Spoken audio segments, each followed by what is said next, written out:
Hello everyone, my name is Kshitij and I welcome you all to podcast of Jankar Studios. So today we have with us Parikshit Deval. Hello Hi. Parikshit, Hi, first of Kshitij. all. Hi. Thank you so much for coming. My pleasure. आणि मी तुला काय म्हणून call out करू की should it be Parikshit Just call me Parikshit. Let's be informal. Thank you so much. So informal म्हटल्यानंतर यार मला पहिला प्रश्न येतो तो म्हणजे की आपल्याला डास का चावतात. कारण का मी तुम्हाला फक्त सांगू इच्छितो की याचा डासांवरचा स्टडी खतरनाक झालेला आहे. सो यार थोडं प्लीज आम्हाला सांगू शकशील का की डास आपल्याला का चावतात. मुळात डास का चावतात हा प्रश्न खूप छान आहे. डास आपल्याला मुख्यतः चावतात ही लोकांची समजूत असते की ते आपल्या ब्लडवरती जगतात आणि आपलं ब्लड हे त्यांचं मुख्य फूड आहे. ते फूड आहे काही अंशी खरं आहे, पण ते 100% आपल्या रक्तांवर जगत नाहीत. तर मुख्यतः ते झाडांमधला रस की आपण नेक्टर ज्याला म्हणतो त्याच्यावरती डास हे जगतात आणि त्यांच्या रिप्रोडक्शनसाठी त्यांना आपल्या रक्तामधले काही न्यूट्रियंट्स प्रोटीन्सची गरज असते. त्यामुळे आपल्याला जे चावतात ते फक्त फिमेल मॉस्किटोज चावतात. मेल मॉस्किटोज जे असतात ते मेल डास जे असतात ते आपल्याला चावत नाहीत. ते मुख्यतः झाडाच्या रसांवरच जगतात.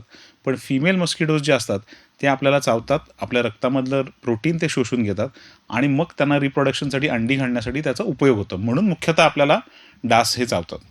ओ सो ते रक्तपिपासू डास जे असतात ते ह्याच्यासाठी आपल्याला चावतात. Correct. हे बघ मला नेहमी पडलेला हा प्रश्न असतो की डास हे संध्याकाळच्या वेळेला 5 ते 7 मध्ये सर्वात जास्त ॲक्टिव्ह असतात आणि ते रिपेल करण्यासाठी पण माझ्याकडे काही टेक्निक्स असतात जे मी वापरत असतो. लेट्स से की माझ्याकडे मॉस्किटो रिपेलंट्स असतात, बरोबर. स्प्रेज असतात किंवा मग लिक्विड हिटर्स असतात जे मी यूज करत असतो.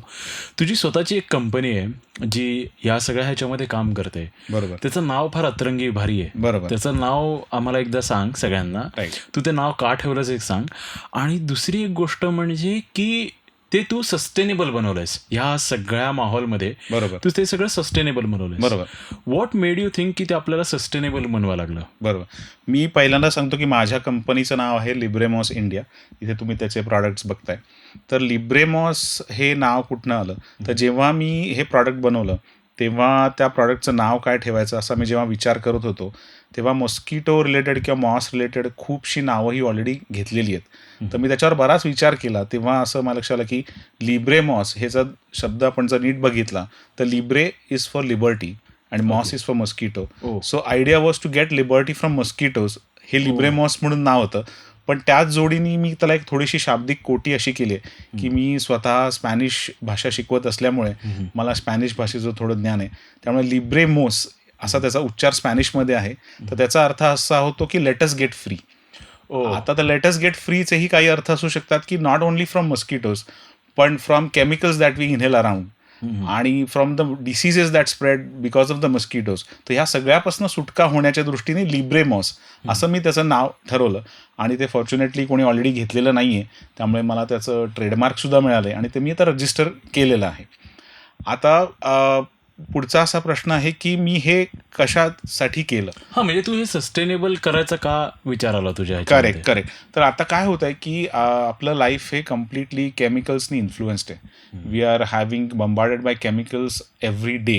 म्हणजे आपल्या फूडपासनं आपल्या क्लोदिंगपासनं सगळ्या बाबतींमध्ये आपल्याला कंटिन्युअस केमिकल्स बंबार्ड केली जातात. तर त्याच्या केमिकल्समुळे आपल्या हेल्थवरती खूप विपरीत त्याचे असे परिणाम होत आहेत. तर काही करून आपल्याला त्याच्यापासून दूर जाण्यासाठी आता सस्टेनेबल लाईफस्टाईल ही खूप लोक फॉलो करायचा प्रयत्न करत आहेत. त्याच्यात ऑर्गॅनिक भाज्या हा एक भाग लोक आता बऱ्यापैकी फॉलो करायला लागलेत. त्याच्यासाठी त्यांना थोडी कॉस्ट द्यायला लागली तरी ते तयार आहेत.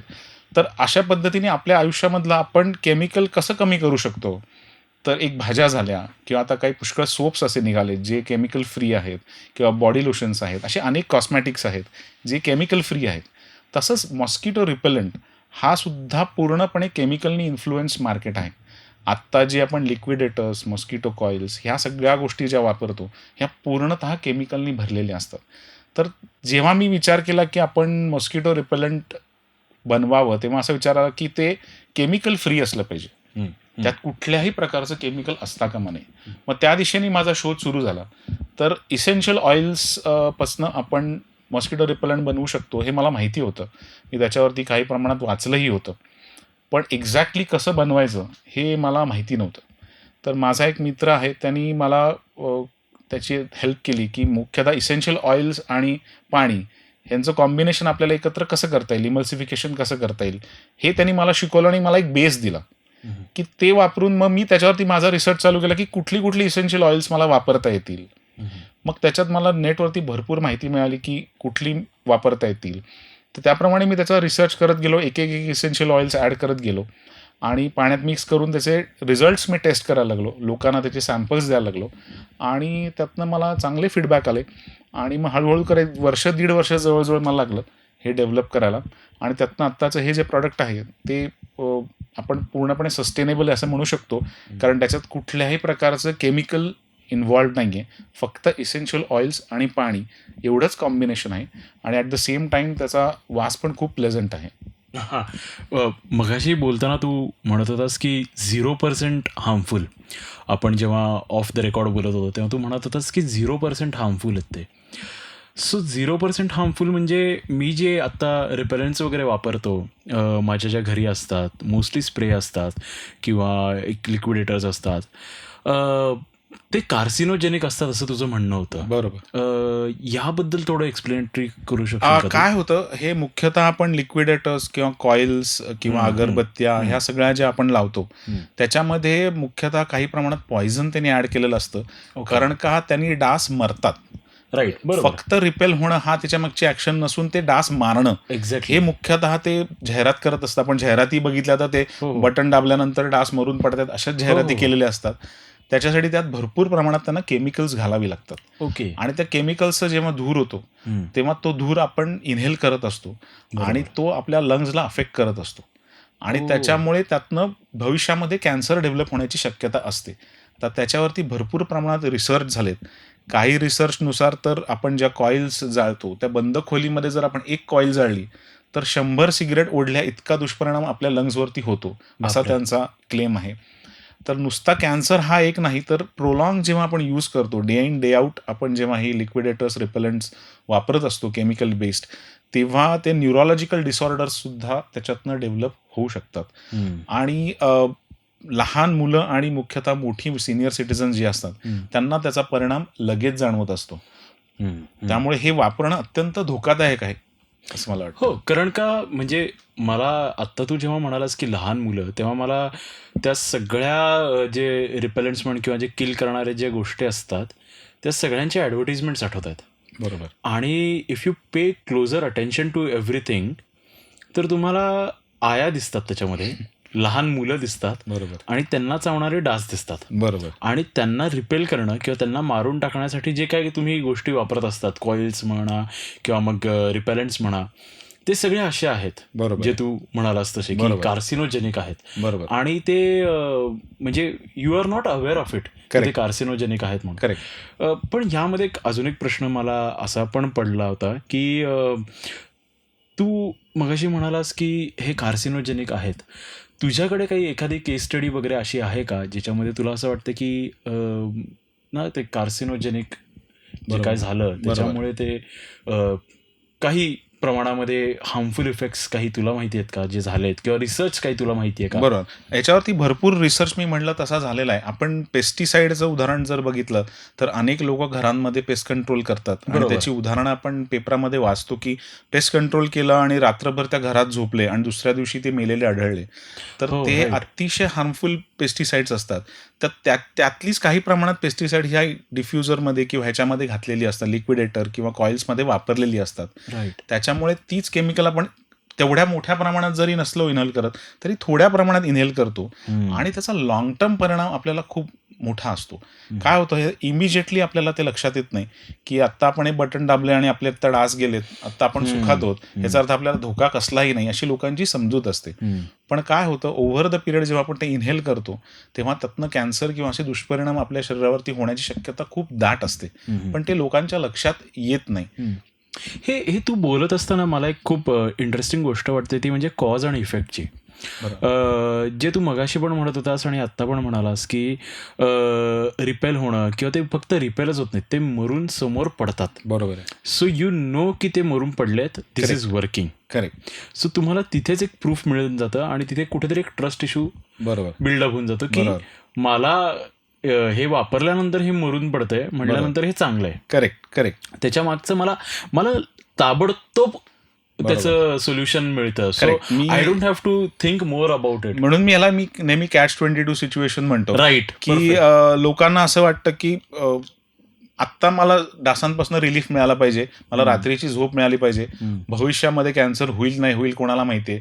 तसंही आता आपण सगळं एवढं केमिकल, जसं मी सुरुवातीला म्हटलं त्याप्रमाणे इतकी केमिकल सगळ्या गोष्टीतनं मिळत आहेत, तर हे अजून एक असा लोकांचा थोडासा विचार असतो. त्यामुळे ते फार त्याच्या मागे विचार करत नाहीत की आत्ता बटन दाबले मला रिलीफ मिळाला, भविष्यात पुढे काय होईल ते बघू आपण.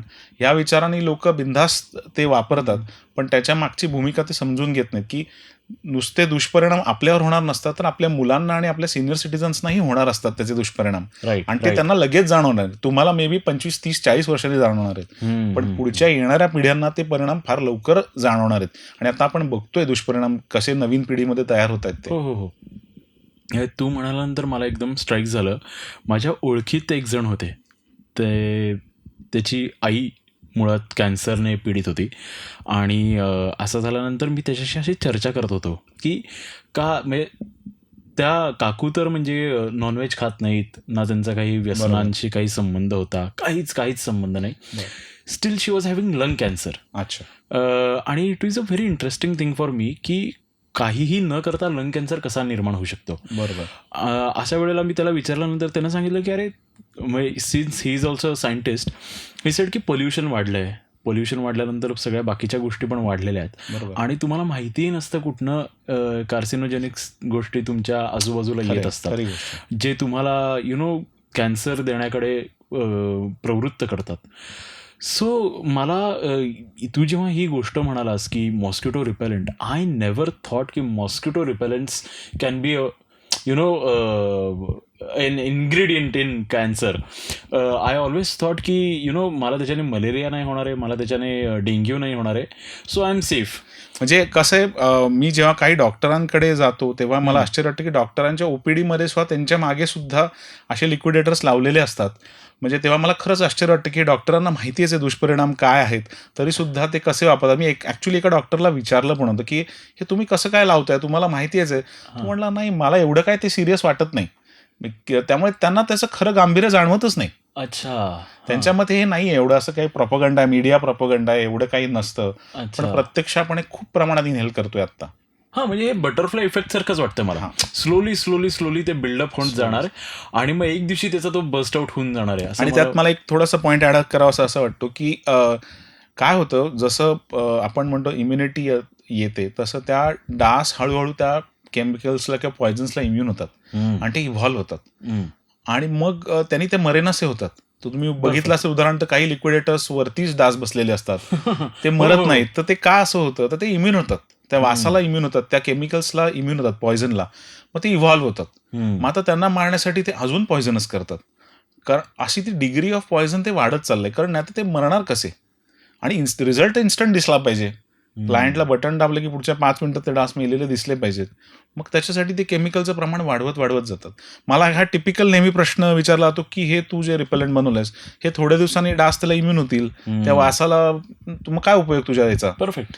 तर त्याला मला असं सांगायचं की काय होतं, ह्याच्यात जी मी इसेन्शियल ऑइल्स वापरली आहेत, तरी शतकानुशतक इसेन्शियल ऑइल्स झाडांमधनं प्रोड्यूस होतात. हे नॅचरल असल्यामुळे त्या वासाला ते इरिटंट आहेत. त्या वासाने ते फक्त लांब दूर जातात त्या वासापासून.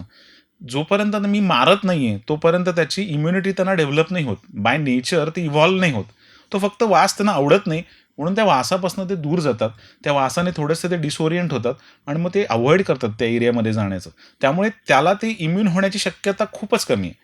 म्हणजे आपण खूप काळापासून जर बघितलं तर लेमन ग्रास किंवा सिट्रोनेला हे आपण काही वर्ष ऐकतोय की लोक हे वापरतात, त्याचा धूर करतात, त्याचे गवत वापरतात, पण त्याला इम्युन होत नाहीत, कारण ते फक्त वासाने पळवून लावतात, मारत नाहीत. म्हणून त्यामुळे ह्याला ते इम्युन होण्याची शक्यता नाहीये. म्हणजे हा फार एक इंटरेस्टिंग पॉईंट मला वाटला की ती जी क्रिया आहे पूर्ण इव्हॉल्व्ह व्हायची, बरोबर, त्याच्यामध्ये मरणं हा एक किती मोठा फॅक्टर प्ले करतो. करेक्ट. आणि जर ती गोष्ट मेली नाही, म्हणजे तो डास जर मेला नाही तर तो इव्हॉल्व्ह होणार नाही. बरोबर. आणि जर तो इव्हॉल्व्ह झाला नाही तर तो ऑलवेज रिपेल होणार आहे. बरोबर. फार इंटरेस्टिंग गोष्ट तू मांडलीस, फार इंटरेस्टिंग मला वाटलं. कारण का मला हा म्हणजे आत्ता मला ट्यूब पेटली यायची की कशा पद्धतीने हे वेगळं आहे बरोबर बाकीच्या ज्या गोष्टींमध्ये.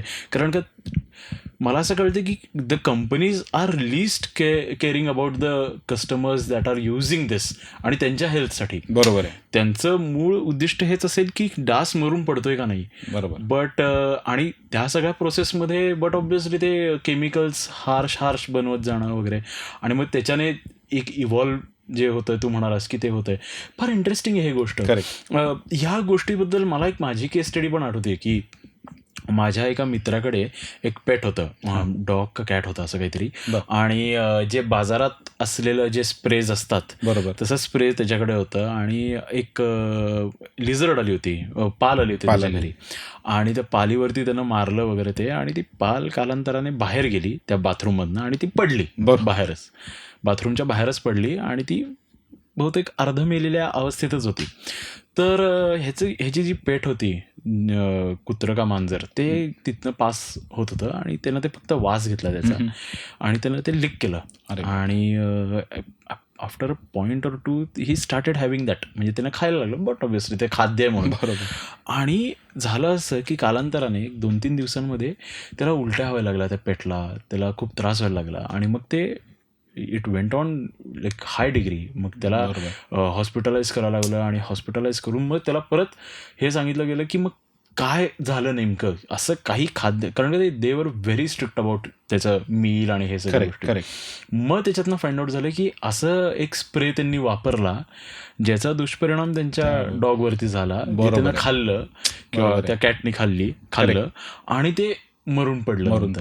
बरोबर. सो हे फार तू जेव्हा म्हणत असशील तेव्हा मला फार इंटरेस्टिंग वाटतं, कारण का याचा दुष्परिणाम फक्त आपल्यावरती नाहीये, तो आपल्या पेट्सवरती पण होतो. बरोबर. पण हे झालं भारताची किंवा म्हणू आपण ह्या सगळ्या गोष्टीची. बाहेर ह्याच्याकडे कसं बघितलं जातं, बाहेर आता काय पद्धतीचं वातावरण आहे ह्या सस्टेनेबल रिपेलंटसाठी. आत्ता कसं होत आहे की आफ्रिका, आपल्याला माहिती आहे आफ्रिकेमध्ये सगळ्यात जास्त, जगामध्ये मलेरियाचं प्रमाण आहे आफ्रिकेमध्ये सगळ्यात जास्त आहे. तर तिथेही माझे काही ओळखीचे लोक आहेत, त्यांच्याशी मी जेव्हा चर्चा केली की आफ्रिकेमध्ये तुम्ही रिपेलंट म्हणून काय वापरता, तर अनफॉर्च्युनेटली तिथे पण लिक्विडेटर्स आणि कॉइल्स आणि अशाच पद्धतीने गोष्टी वापरल्या जातात ज्या प्रामुख्याने त्यांच्याकडे चायनामधनं येतात आणि त्या पूर्णतः केमिकल्सनी किंवा पॉयझननी भरलेले असतात. तर ते तरी ते वापरतात, कारण एक तर त्या खूप स्वस्त असतात. चायनातनं त्या सगळ्या, जसं आपण बघतो आपल्याकडेही स्वस्तात गोष्टी येतात, तसे ते आफ्रिकेमध्ये तरी पूर्ण मार्केट कॅप्चर केलंय आणि अतिशय स्वस्तामध्ये ते कॉइल्स आणि लिक्विडेटर्स विकतात आणि ते लोक वापरतात. जसं मी म्हटलं, भारतातही लोक, आपल्याला काही लोकांना अवेअर नसतं तरी पुष्कळ लोक अवेअर आहेत की हे केमिकल्स आहेत, तरी ते लोक का वापरतात असाही प्रश्न मला विचारला जातो की तुला जर लोकांना माहिती आहे तर का वापरलं जातं. तर त्याचं कारण असं आहे की एक तर पर्यायी व्यवस्था काय आहे, दुसरा अवेलेबल सोर्स जर असेल तर माणूस वापरेल.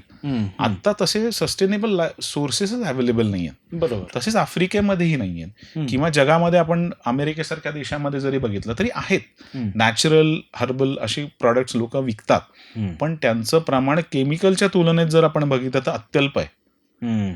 आणि जो तू मगाशी म्हटलास तसा ट्रस्ट फॅक्टर, तर लोकांमध्ये अजून त्याच्यात तो ट्रस्ट डेव्हलप नाही होते की हर्बल आणि नॅचरलच्या नावाखाली असंख्य प्रॉडक्ट्स मार्केटमध्ये येतात. परफेक्ट. पण त्याच्यात खरं हर्बल कुठलं आहे, नॅचरल किती आहे हे शोधून काढणं अत्यंत कठीण असतं.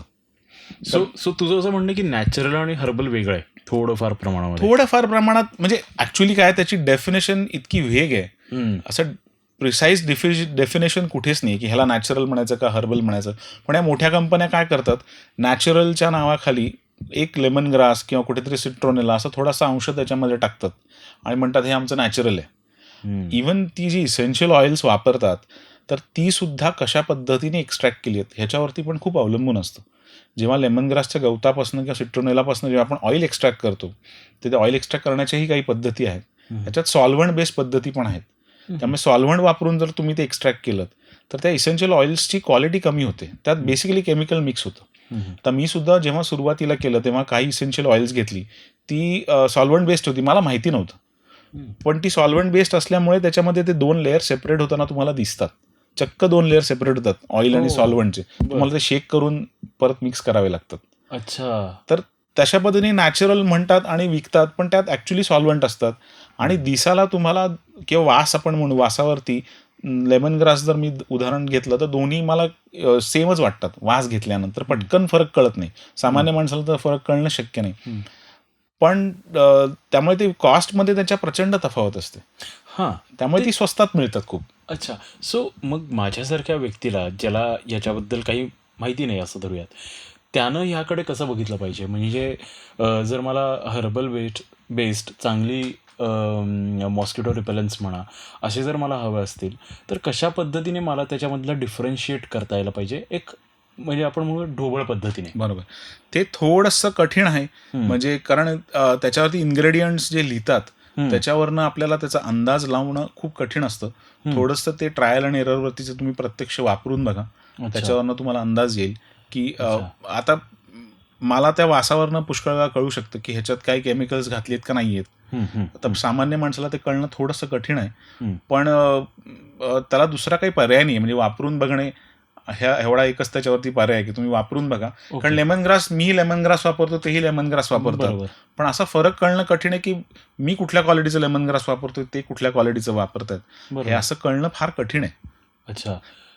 पण या सगळ्या ह्याच्यामध्ये तुझ्याकडे असलेले क्लायंट्सच्या काही टेस्टिमोनियल्स पण असतील ना, जे ते सांगत असतील, त्यांचे काही अनुभव असतील. बरोबर. तर तेही आमच्याशी प्लीज शेअर करू शकतो. करेक्ट. सो क्लायंटचं काय होतं, जसं मी जेव्हा सुरुवातीला सॉल्व्हंट बेस्ड इसेन्शियल ऑइल्स वापरली, मला माहिती नव्हतं त्यात सॉल्व्हंट, मला त्याचं एवढं ज्ञान पण नव्हतं. तर त्याचे येणारे रिझल्ट्स आणि आता जे मी extremely pure quality essential oils वापरतो त्याचे येणारे रिझल्ट्स ह्याच्यामध्ये खूप फरक आहे. म्हणजे त्याचा सस्टेनेबल जो परिणाम त्याचा राहतो आणि त्या ह्याचा सॉल्व्हंट बेसचा राहतो, त्याच्यामध्ये मला जमीन आसमानाचा फरक जाणवला की ह्याचे रिझल्ट्स आर फार बेटर. अच्छा. आता माझ्या क्लायंट्समध्ये पुण्यामधली बरीचशी रेस्टॉरंट्स हे माझे क्लायंट्स आहेत. जसे की वैशाली, हे सगळ्यांना माहितीचे, सगळ्यांचं प्रिय लाडकं वैशाली आहे. तर वैशाली रेस्टॉरंट हे गेले 2-3 वर्ष जवळजवळ माझं प्रॉडक्ट वापरत आहे. वाडेश्वरी अनादर एक चेन आहे, ते त्यांच्या सगळ्या ब्रांचेसमधनं माझं रिपेलंट वापरतात. नव्याने सुरू झालेलं द वरांडा म्हणून रेस्टॉरंट आहे मेंदळे गॅरेजमध्ये, तेही माझे क्लायंट आहेत. तर असे क्लायंट बेस माझा पुण्यामध्ये आता पुष्कळ तयार झालाय.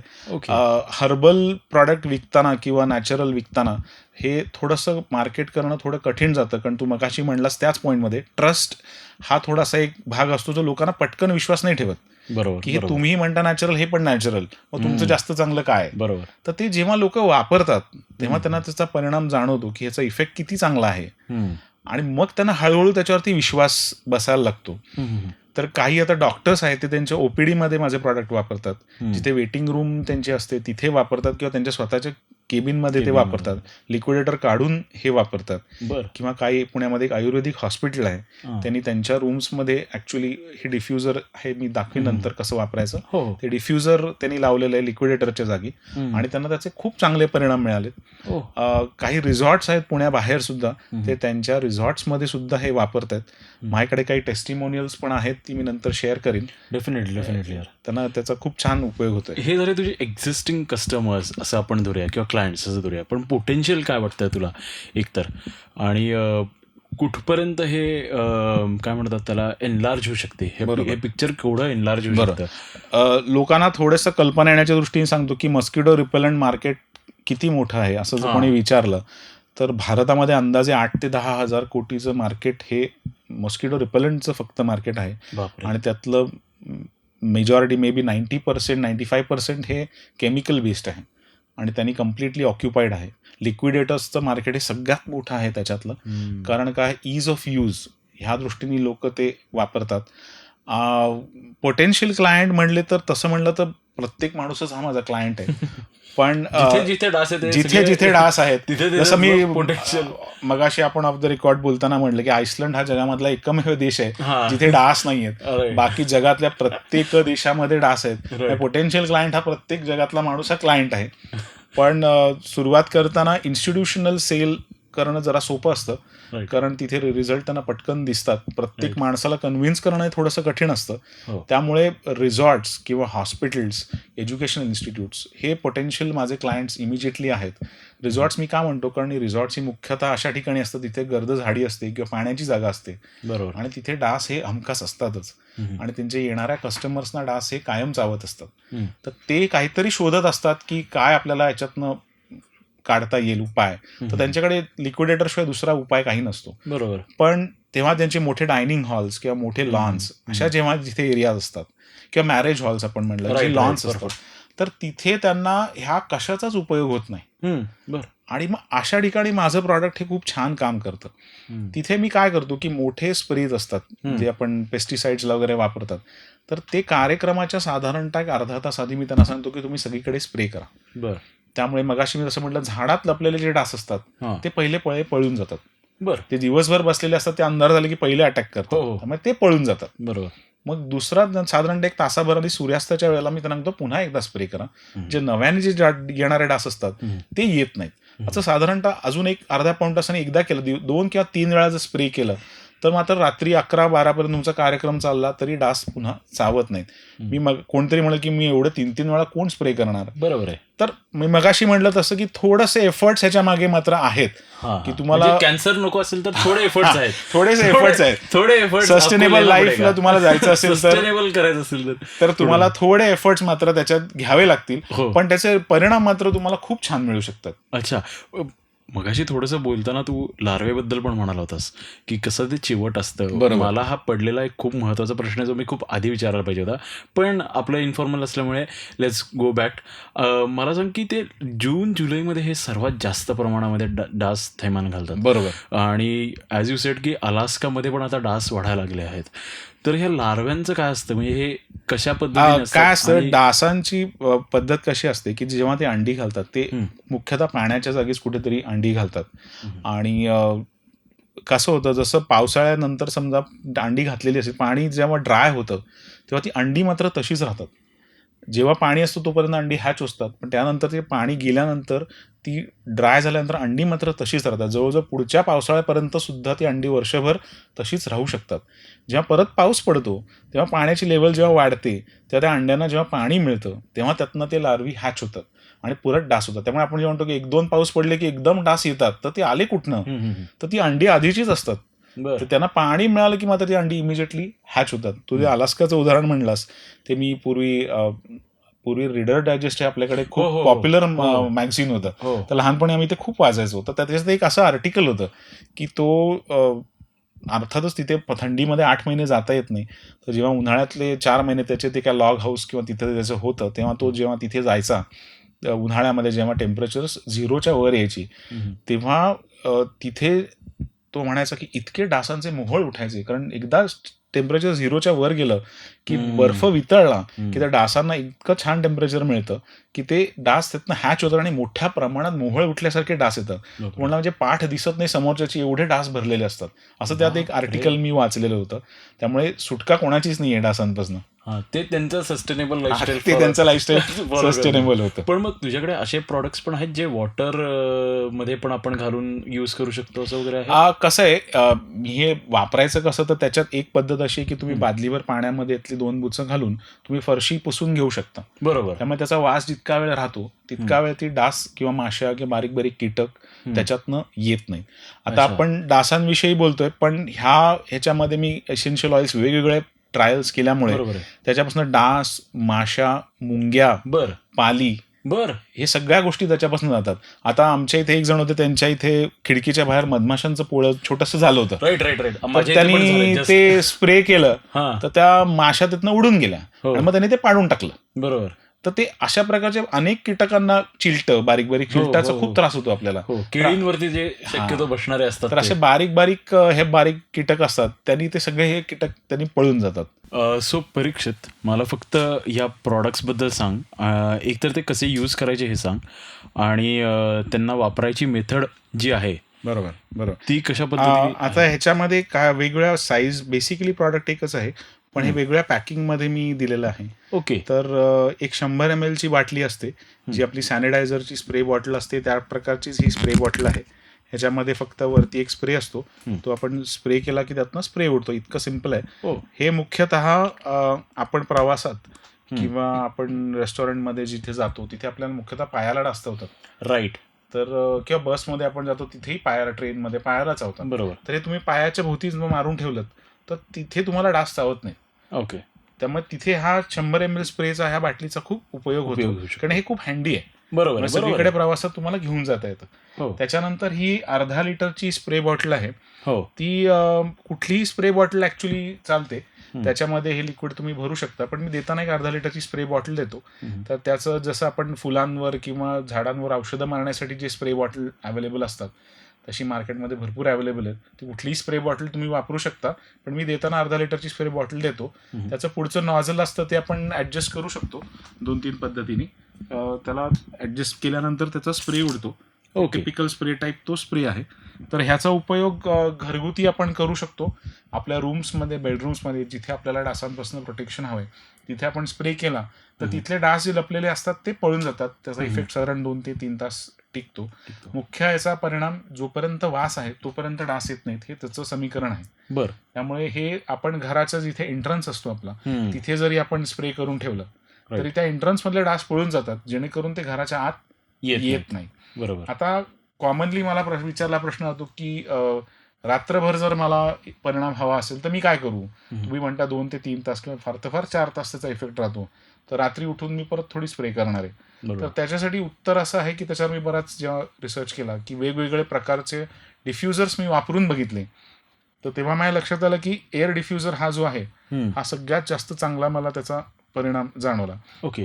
आणि हा कसा यूज करायचा? तर हा वापरायचा कसा ते मी सांगतो. याच्यामध्ये मी आत्ता भरलाय तसं ह्याच्यात एक मिनिमम मॅक्सिमम अशी लेवल दिलेली असते. ओके. त्या मिनिममच्या थोडंसं वरती आपण त्याच्यात पाणी भरायचं असतं. ओके. आणि त्याच्यात मी हे साधारण प्रत्येक ह्याच्यावर एक असं साधारण आपल्या औषधाचं असतं तेवढं एक बूच देतो. बरोबर. कारण 25 ml हे एक बूच असतं आणि ते त्याच्यामध्ये आपण फक्त ॲड करायचं असतं. आणि हा जो आहे ह्याच्यामध्ये हा एक खाली एक फॅन असतो. तो ओके. फॅन फक्त रोटेट होतो आणि हे पाणी त्याच्यातनं रोटेट होतं आणि त्या रोटेशनमुळे कंटिन्युअस त्यातनं एक ॲरोमा येत राहतो. मी सो मी ह्याच्यावरती लावलं जस्ट बिकॉज मी हे का म्हणतोय कारण की काही लोक आपलं पॉडकास्ट ऐकतात. बरोबर आहे. तर ह्याला हे USB बेस्ड असल्यामुळे हे तुम्ही तुमच्या बॅटरी बॅकअपला लावू शकता किंवा त्याच्याबरोबर मी चार्जर देतो, तो नॉर्मल मोबाईल चार्जर सारखाही वापरू शकता. किंवा तुम्ही हे लॅपटॉप किंवा तुम्ही कामाला बसलाय तिथेही तुम्ही लावू शकता. त्याच्यावरती एक बटन असतं, तुम्ही एकदा कनेक्शन केलं की वरचं बटन दाबलं त्यात एक निळा लाईट लागतो की तुम्हाला दिसेल की ते मशीन सुरू झालंय. त्याच्या आतमध्ये एक फक्त पंखा असतो, तो कंटिन्युअस फिरत राहील आणि हा तुम्हाला रात्रभर इफेक्ट एवढा मी एक बूच तुम्ही ऍड केलं की रात्रभर जो तुम्हाला अपेक्षित रिझल्ट आहे तो तुम्हाला रात्रभर तुम्हाला मिळू शकतो. तर हा कुठे कुठे वापरता येईल तर तुमच्या घराला आपण असं धरूया की जाळ्या आहेत. तर प्रॉब्लेम काय होतो, ज्या घरांना जाळ्या असतात तिथे एकदा डास आत शिरले की ते परत बाहेर जाऊ शकत नाही. बरोबर. मग ते रात्रभर आपल्याला त्रास देतात. तर माझी आयडिया की डास घरातच येऊ नये. तर त्याच्यासाठी आपल्याला काय करता येईल तर आपली बाल्कनी किंवा आपल्या घराचा एंट्रन्स मी मगाशी असं म्हणलं तर तिथे हा जो डिफ्युजर तुम्ही संध्याकाळच्या वेळी 5 नंतर लावून ठेवला तर तुमच्या पॅसेजमधले किंवा बाल्कनीतले डास हे पळून जातात. त्यामुळे तुमचा दरवाजा जरी आत बाहेर करताना उघडा राहिला तरी डास आतच येत नाहीत. त्यामुळे त्यांना नंतर मारण्याचा किंवा रात्रभर प्रोटेक्शनचा प्रश्नच येत नाही. आता दुसरे काही क्लायंट आहेत जे म्हणतात आम्हाला जाळ्या नाही कोसतात, आमच्या घरात जाळ्या नाही आहेत, त्यामुळे त्यांच्याकडे सगळीकडनं डास येत असतात. तर ती त्यांच्या बेडरूममध्ये किंवा हॉलमध्ये त्यांनी जर असा डिफ्युजर लावून ठेवला तर जाळ्या जरी नसल्या, खिडक्या उघड्या असल्या तरी त्याचा अरोमा सगळीकडे पसरत असल्यामुळे ते डास आतच येत नाही. हे साधारणतः 100 ते 150 स्क्वेअर फुटापर्यंत ह्या छोट्या डिफ्युजरचा उपयोग येतो. याच्यात मार्केटमध्ये मोठ्या साईजचे पण डिफ्युजर अवेलेबल आहेत. प्रामुख्याने सांगतो हे डिफ्युजर मी डेव्हलप केलेलं नाहीये. हे बाजारात रेडीमेड डिफ्युजर मिळतं, ते तुम्ही अमेझॉनवरनं पण परचेस करू शकता. ह्याच्यातला मोठा साईज मिळतो तो मला एवढा परिणामकारक वाटला नाही. मी त्याच्याही ट्रायल्स करून बघितल्या. सुरुवातीला खूप मोठा होता पण त्यातनं एवढे चांगले रिझल्ट सामहो मला मिळाले नाही. त्यामुळे मग मी या छोट्यावरती शिफ्ट झालो. हा छोटा खूप कन्व्हिनियंट आहे वापरायला, कुठेही तुम्हाला घेऊन जाता येतो. ह्याच्यातला अजून एक छोटा सुद्धा मिळतो जो कार एअर डिफ्युजर म्हणून मिळतो. तो आपल्या गाडीतल्या सिगरेट चार्जरच्या ह्याच्यात पण तुम्हाला लावता येतो आणि तो पण असंच काम करतो. आणि तुम्हाला गाडीत जर अरोमा हवा असेल तर गाडीत तुम्ही लावून ते लिक्विड तेवढं ऍड केलं तर तुम्हाला गाडीत सुद्धा अरोमा छान मिळू शकतो. तर अशा पद्धतीने हा डिफ्युजर वापरतो. मी मगाशी म्हणलं त्याप्रमाणे हॉस्पिटल्समध्ये जिथे वापरतात तिथे हे अशा पद्धतीचे डिफ्युजर वापरतात.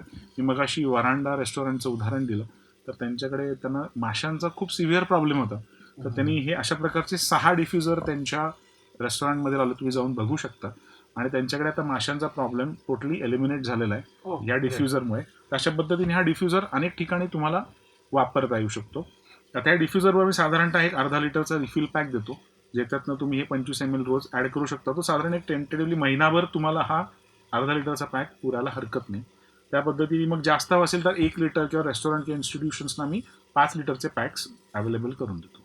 सो पहिली तर एक गोष्ट मला जाणवली की बाकी कशालाच मेंटेनन्स असं काही लागत नाही, पण हे एअर डिफ्युजरच आहे जे मला असं वाटतं की त्याच्यासाठी काही मला खास गोष्टीची काळजी घ्यावी लागेल. ह्याला मेंटेनन्सच्या दृष्टीने मी दाखवतो की हे जसं मी मगाशी म्हटलं तसं याच्या आतमध्ये एक रोटेटिंग फॅन असतो, तर ह्याला रेग्युलरली वॉश करणं हा एक त्याच्या मागचा फक्त मेंटेनन्स आहे. हा जो खालचा फिश बाउलसारखा आहे त्याला वन्स अ वीक तरी साबणाने धुतलं पाहिजे, कारण याच्यात इसेन्शियल ऑइल्स असल्यामुळे त्याचे रेसिड्यू काही प्रमाणात त्या बाउलमध्ये राहतात आणि ओव्हर द पिरियड ते जर आपण धुतलं नाही तर ते रेसिड्यूमुळे त्याचा वास थोडासा चेंज होण्याची शक्यता असते आणि अपिअरन्स वाईज पण ते दिसायला खराब दिसतं. आणि हे जे पाणी आहे ते मी रेकमेंड करतो की डेली तुम्ही पाणी चेंज करा, कारण मी म्हटलं तसं त्याचा इफेक्ट साधारण 8 तास टिकतो. सकाळच्या वेळात तुम्ही ते पाणी, आणि ते पाणी टाकतानाही तुम्ही शक्यतो तुमच्या ड्रेनेज म्हणजे वॉश बेसिनचा ड्रेन किंवा आपला नॉर्मल बाथरूमचा ड्रेन आहे त्याच्यामध्ये टाकून द्या. त्याच्यामध्ये जर काही डास लपलेले असतील तर तेही पळून जातात. आणि हे फिश बॉल त्याच्यात तुम्ही रोज पाणी नवीन ॲड करा. मला काही लोकांचं असं होतं की हे मी ॲड केलं आणि नंतर परत ॲडच नाही केलं, त्यांना वाटलं की एकदा ॲड केलं की झालं.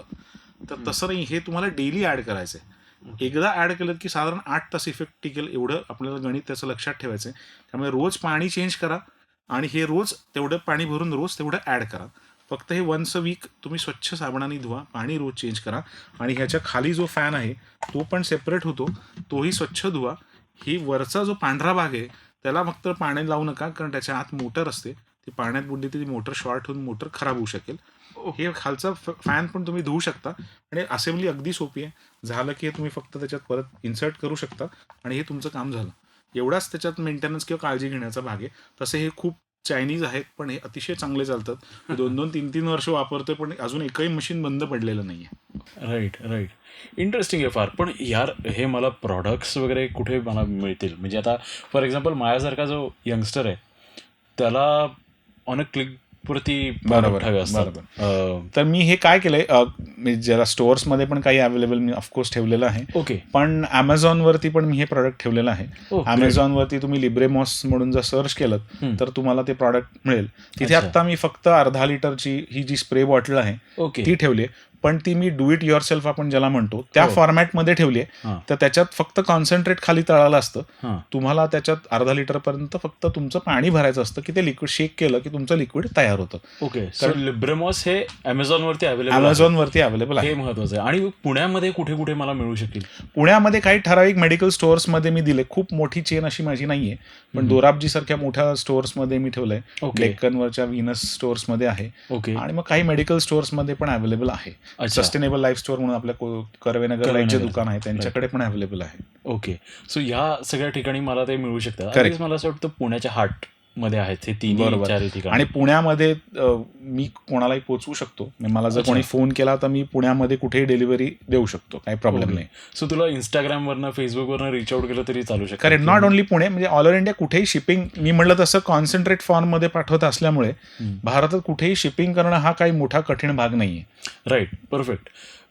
हे सगळं झालं तू मॉस्किटोज आणि सस्टेनेबल आणि ह्या विषयी सगळं बोललास आहे. पण आता आपण थोडंसं तुझ्याकडे येऊयात. बरोबर. तू हे का सुरू केलंस? एकतर बरोबर. हा जो मूळ प्रश्न आहे जो शक्यतो सर्वात पहिल्यांदा विचारला जातो तो आपण एंडला ठेवलाय मुद्दामून, कारण का आपल्याला माहिती आहे की काय महत्वाचं आहे. बरोबर. आपल्याला जर्नी ही आहे ही नंतरची आहे हे बरोबर. आपल्याला माहितीच आहे. पण तू हे का सुरुवात केलीस पहिल्यांदा अशा काहीतरी गोष्टीला?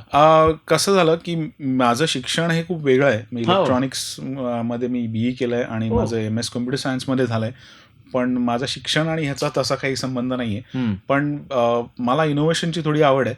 मी थोडे इनोव्हेटिव्ह प्रॉडक्ट्स स्वतः बनवत असतो. बरं. तर त्या संदर्भात माझी एका यांच्याशी ओळख झाली, त्यांनी पण अशा पद्धतीचं काही प्रॉडक्ट बनवलं होतं. तर तेव्हा मला कल्पना सुचली की आपण अशा पद्धतीचं प्रॉडक्ट बनवू शकतो.